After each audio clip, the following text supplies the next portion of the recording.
ಎಲ್ರಿಗೂ ನಮಸ್ಕಾರ. ಶ್ರೀ ಕ್ಷೇತ್ರ ಪುತ್ತಿಗೆ ಶ್ರೀ ಸೋಮನಾಥೇಶ್ವರ ದೇವಸ್ಥಾನದ ಬ್ರಹ್ಮಕಲಶದ ದಿನಗಳು ಈಗ ಕೈ ಬೆರಳು ಎಣಿಕೆಯ ಒಳಗೆ ಇದೆ. ನಾವೆಲ್ಲ ಸಂಭ್ರಮದಲ್ಲಿದ್ದೇವೆ. ಆದರೆ ಈ ದೇವಸ್ಥಾನದ ಜೀರ್ಣೋದ್ಧಾರ ಹಾಗೂ ಇನ್ನು ಮುಂದೆ ನಡೀಬೇಕಾದ ಕಾರ್ಯಕ್ರಮಗಳ ಸಿಂಹಾವಲೋಕನವನ್ನು ಮಾಡುವಾಗ 2016ರಲ್ಲಿ ನಾವು ಸಣ್ಣ ಪುಟ್ಟ ಕೆಲವು ಕಾರ್ಯಕ್ರಮಗಳನ್ನು ಅಂದ್ರೆ ಕಾರ್ಯಗಳನ್ನು ಮಾಡಬೇಕು. ಕೆಲವು ನಮ್ಮಲ್ಲಿ ಬೇಕಾದಂತ ಕೆಲವು ಅನುಕೂಲತೆಗಳು ಇಲ್ಲ, ಅದನ್ನೆಲ್ಲ ಮಾಡಬೇಕು ಅಂತ ಹೊರಟವರು ಮುಂದೆ ಅದು ಚರ್ಚೆ ಆಗ್ತಾ ಆಗ್ತಾ ಸಮಗ್ರ ಜೀರ್ಣೋದ್ಧಾರ ಮಾಡಿದ್ರೆ ಹೇಗೆ ಅನ್ನುವ ಮಾತು ಬಂತು. ಆ ನಿಟ್ಟಿನಲ್ಲಿ ಮತ್ತೆ ನಾವು ಹಿಂದೆ ನೋಡ್ಲಿಲ್ಲ. 2016 ಡಿಸೆಂಬರ್ ಅಲ್ಲಿ ನಾವು ಅಷ್ಟಮಂಗಲ ಪ್ರಶ್ನೆಯನ್ನಿಟ್ಟೆವು. ಆ ಅಷ್ಟಮಂಗಲ ಪ್ರಶ್ನೆ ಈಗಾಗಲೇ 2-3 ಬಾರಿ ಹಿಂದಿನವರು ಮಾಡಿದ್ದಾರೆ. ಅದರಲ್ಲಿ ನಮಗೆ ಎಲ್ಲದರಲ್ಲಿಯೂ ಸಾಮಾನ್ಯವಾಗಿ ಕಂಡಂತಹ ಒಂದು ಕಾಮನ್ ಫ್ಯಾಕ್ಟರ್ ಅಂದ್ರೆ ಮಹಿಷಮರ್ದಿನಿ ದೇವಿಗೆ ನಾವು ಕೊಡಬೇಕಾದ ಪ್ರಾಮುಖ್ಯತೆ.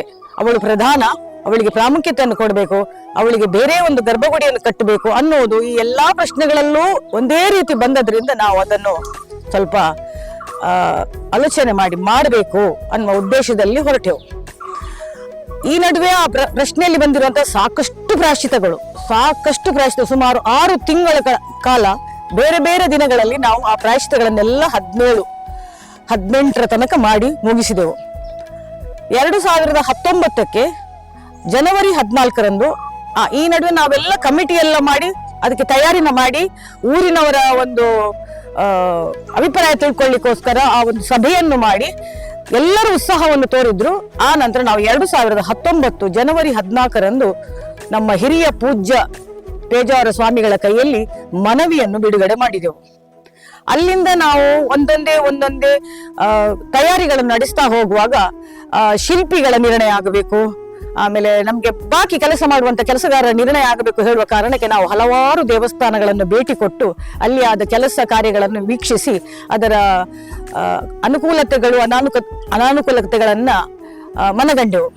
ಆಮೇಲೆ ನಮಗೆ ಎಲ್ಲ ಕೊಟೇಶನ್ ತಕೊಂಡು ನಾವು ಉಂಡಾರು ದೇವಸ್ಥಾನವನ್ನು ನೋಡುವಾಗ ಅಲ್ಲಿಯ ಶಿಲ್ಪಿಯ ಕೆಲಸವನ್ನು ನೋಡಿ ನಮಗೆ ಸ್ವಲ್ಪ ಸಮಾಧಾನ ಆಯಿತು. ಮತ್ತೆ ಅವರ ಬಗ್ಗೆ ಒಳ್ಳೆಯ ಹೆಸರಿದ್ದರಿಂದ ಅವರನ್ನೇ ಹುಡುಕಿಕೊಂಡು ಹೋಗಿ ಅವರನ್ನು ಬರ್ಲಿಕ್ಕೆ ಹೇಳಿ, ವಾಸ್ತುವಿಗೋಸ್ಕರ ಅವಧಾನಿ ಸುಬ್ರಹ್ಮಣ್ಯ ಭಟ್ರನ್ನು ಬರ್ಲಿಕ್ಕೆ ಹೇಳಿ ನಾವು ಕೆಲಸವನ್ನು ಪ್ರಾರಂಭ ಮಾಡ್ತೇವೆ ಅಂತ ಹೇಳಿ ಮರದ ಶೆಡ್ಡು ಶಿಲ್ಪಿಗಳು ಎಲ್ಲರ ತಯಾರಾಗಿ ಇರುವಾಗ ನಮ್ಮ ದುರಾದೃಷ್ಟ ಅಂತ ಹೇಳಬೇಕು, ಕೊರೋನಾ ಬಂತು.